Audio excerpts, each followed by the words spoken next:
Many things change. Many things change, including you getting a child after you've won the green card, which again is one of the many things which I want to talk about in these videos, whereby I'm doing short series talking about changes which can happen after you've won the green card. And there are different stages, including you've won the DV lottery, you have not gone for the biometrics, for the interview and the medicals, and other situations whereby you've already gone for the interview and you've already been granted the visa. Like this case, I want to talk about getting a child after you've gone through the process of getting the interview, after the medicals, and now a child is here and is born and you've not even entered the US. What do you do in this case? And I usually say, use your brain whenever you find yourself in these circumstances, and consult people who have been in this, who have gone through these processes and stages, and you'll get answers. I know there are people who will win the Green Card Lottery 2024, which will be on May 7th, 2023. And I want our people to be informed on what are the next steps after you found yourself that you have won. Just bear in mind that nobody will send the results to you. You just need to check in the website, which is the state.gov. It's state.gov. Go there and check the results. Don't wait for the results in your email, because there's no point in time they ever send the results to your email. So what do you do? Because you can get a child, you can also get married after you've gotten the results of the DV lottery. What do you do in this case?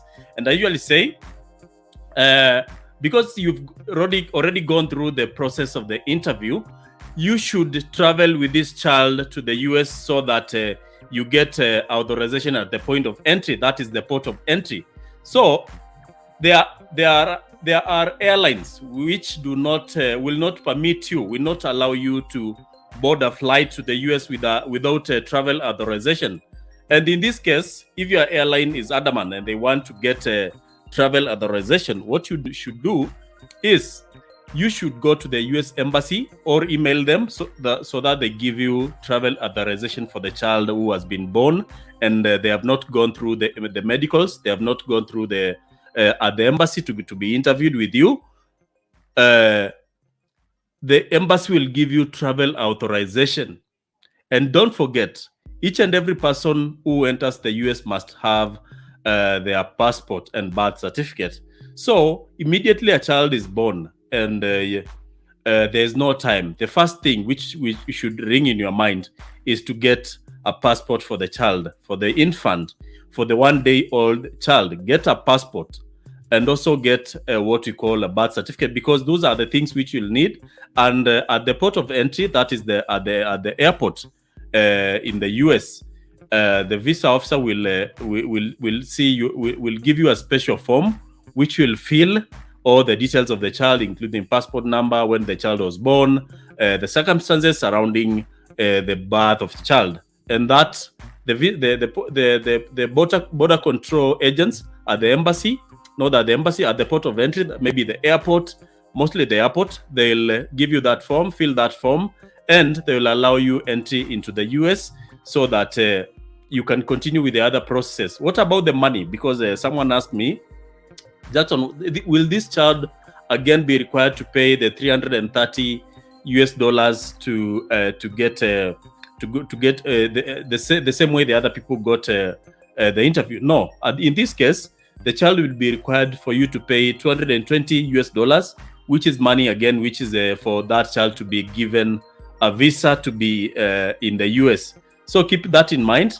And I'm doing small, short videos talking about these things, about different scenarios changing when you've won the DV lottery. And also, if you don't win the DV lottery 2024, there are always other times when you can apply for the DV lottery, and that will be October 2023. September 2023, that is the date will be applying for the next DV lottery. So keep an eye on that. Be vigilant when it is announced. I want all the people to apply so that you get into problems like this one, whereby we are talking about positive DV lottery results. And I'm positive many people will win the DV lottery 2024 and will be having problems. I will also be helping people in filling the DS260, because I know that is another gray area whereby we need to teach our people how to fill this form. And let me reiterate this. Let me repeat this. Don't rush to fill the DS260, because that is a form which requires some guidance, because once you make, there are mistakes you might make which are not correctable. So take your time. And the and the DS260, you can fill step by step. Today you can fill one section and save it without submitting. Tomorrow you fill the other section without submitting. As you wait for it to be fully filled, and you make sure that all the details which are captured in the DS260, because that is the communication, that is the information you give to the US Embassy about yourself since you applied for the DV lottery. So that will be the second form you're filling, and it might have changes or discrepancies with the first one, which you'll need then again to be able to explain to the visa officer, so that they understand the different things which are happening in your life. The other scenarios which happen, and you might get a child, and you might get a child after you have won the DV lottery, but you've not gone to the embassy.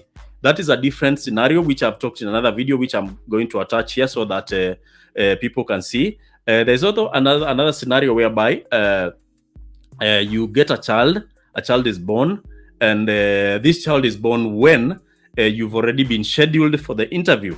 This is also another scenario which has a different kind of, you need to handle it differently. And I've talked about all these scenarios in another video, and I'll also be attaching it here so that you can take advantage of this information. So thank you very much for those people who watch these videos.